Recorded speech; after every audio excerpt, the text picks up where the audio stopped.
Have you ever wondered about the era when the minarets of mosques punctuated the skyline of the Iberian Peninsula, an era of scientific enlightenment and cultural fusion?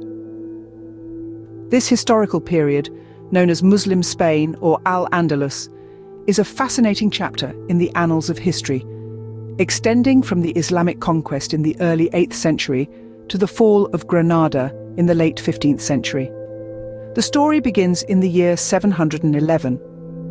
The Umayyad general Tariq ibn Ziyad crossed the Strait of Gibraltar, marking the beginning of the Islamic conquest of the Iberian Peninsula.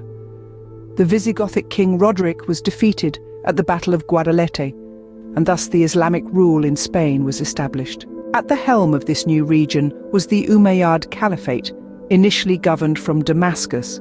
They established Cordoba as the capital, which soon burgeoned into one of the most advanced and cultured cities in Europe during the Islamic Golden Age. From the 8th to the 10th centuries, Al-Andalus experienced a period of intellectual and cultural flourishing. Scholars thrived in this environment, making significant contributions to various fields such as science, mathematics, philosophy, medicine, and architecture.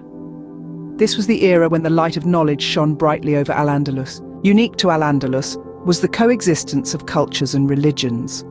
Muslims, Christians, and Jews lived together, often collaborating in various intellectual and artistic endeavors.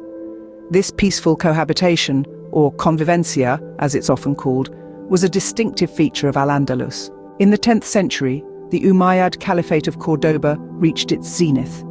It was a prosperous and cosmopolitan society, boasting advanced infrastructure, including street lighting and public baths. However, like all great civilizations, it too was susceptible to internal conflicts. The 11th century saw Al-Andalus fragmenting into smaller independent Muslim states, or taifas. This fragmentation, coupled with the Christian Reconquista, led to a gradual loss of territory by the Muslims.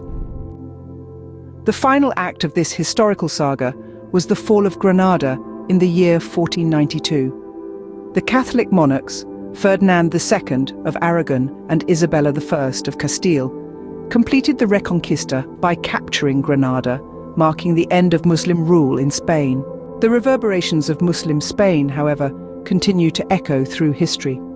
The profound legacy of Al-Andalus is evident in the culture, art, and architecture of the Iberian Peninsula. Many Arabic words have found their way into the Spanish language, and remnants of Islamic architecture still adorn some Spanish cities. Thus, Al-Andalus, a fascinating chapter in the history of the Iberian Peninsula, was a melting pot of Islamic, Christian, and Jewish influences, leaving an indelible mark on the pages of history.